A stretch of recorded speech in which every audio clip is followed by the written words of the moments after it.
ഇന്നലെ രാത്രി അച്ഛനും അമ്മയും തിരുവനന്തപുരത്ത് നിന്ന് വന്നപ്പോൾ കൊണ്ടുവന്ന സാധനം കേട്ടോ ഇത്. അപ്പൊ ഇതിൽ എന്താന്ന് എനിക്കറിയാം, പക്ഷെ ഇങ്ങക്കാർക്കും അറിയില്ലല്ലോ, അതുകൊണ്ട് തന്നെ നമുക്കൊന്ന് തുറന്നു നോക്കാം. ഇൻസ്റ്റഗ്രാമിലെ റീൽസിലും ഫേമസ് സെലിബ്രിറ്റീസിന്റെ ഒക്കെ സ്റ്റോറീസിലും ഒക്കെ കണ്ടിട്ട് കുറെ നാളായിട്ട് കഴിക്കണം എന്ന് വിചാരിച്ചൊരു കേക്ക് കേട്ടോ ഇത്. മാത്യൂസ് കേക്ക്. തിരുവനന്തപുരംകാർക്ക് ഇതിനെപ്പറ്റി നല്ലോണം അറിയണ്ട, പക്ഷെ നമ്മളെ നാട്ടിലുള്ളവർക്ക് ഇതിനെപ്പറ്റി എത്രത്തോളം അറിയുന്ന എനിക്കറിയില്ല. ഇതിപ്പോ 2 ഫ്ലേവറിലുള്ള സാധനം കിട്ടിയിട്ടുണ്ട് കേട്ടോ. കാണാനൊക്കെ നല്ല ഭംഗിയുണ്ട്. ഇനി കഴിച്ചു നോക്കിയാലേ അറിയുള്ളൂ എങ്ങനെയാണ്. അച്ഛന്റെ അമ്മേന്റെയും കൂടെ ശരിക്കും പറഞ്ഞാൽ ഞാനും തിരുവനന്തപുരം പോകാനിരുന്നതാണ്.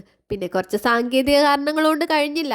പക്ഷെ അന്നേ ഞാൻ കരുതിയതാണ് തിരുവനന്തപുരം പോവുകയാണെങ്കിൽ എന്താണെങ്കിലും മാത്യൂസിന്റെ കേക്ക് കഴിക്കണം എന്ന്. അതൊക്കെ അവിടെ നിൽക്കട്ടെ, ഇനിയിപ്പോൾ ടേസ്റ്റിങ്ങിലേക്ക് കടക്കല്ലേ. ഓരോ കേക്കായിട്ട് മുറിച്ച് അതിൽ നിന്ന് ഓരോ ചെറിയ പീസ് എടുത്തൊന്ന് വായിൽ വെച്ച് നോക്കി. ഒരുപാട് എക്സ്പെക്ടേഷൻ മനസ്സിലുള്ളതുകൊണ്ടാണോ എന്ന് അറിയില്ല, ഞാൻ വിചാരിച്ചത്ര എനിക്ക് ആ ടേസ്റ്റ് ഇഷ്ടപ്പെട്ടില്ല കേട്ടോ. എന്നാലും കൊള്ളാം.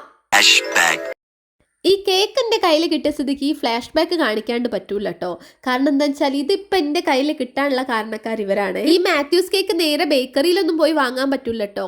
ഇതൊരു വീട്ടിലുണ്ടാക്കുന്ന കേക്കാണ്. ഇത് പ്രീ ബുക്ക് ചെയ്തതിന് ശേഷം നമുക്ക് വാങ്ങാനൊക്കെ പറ്റും. ഈ കേക്ക് വാങ്ങി പോകുന്ന ഇവർ 2 പേരും പിന്നെ ഈ ക്യാമറേന്റെ ബേക്കിലുള്ള എൻ്റെ അനിയത്തിയും കൂടി ചേർന്നിട്ടാട്ടോ എനിക്ക് ഈ കേക്ക് തിന്നാനുള്ള ചാൻസ് ഉണ്ടാക്കി തന്നത്. ഇത് കാണുന്നവർ ചിലരെങ്കിലും വിചാരിക്കും ഒരു കേക്ക് കിട്ടിയതിന് ഇത്രയും വലിയ വീഡിയോന്റെ ആവശ്യമുണ്ടോ. പക്ഷെ എന്നെ സംബന്ധിച്ചിട്ടുണ്ട് കേട്ടോ.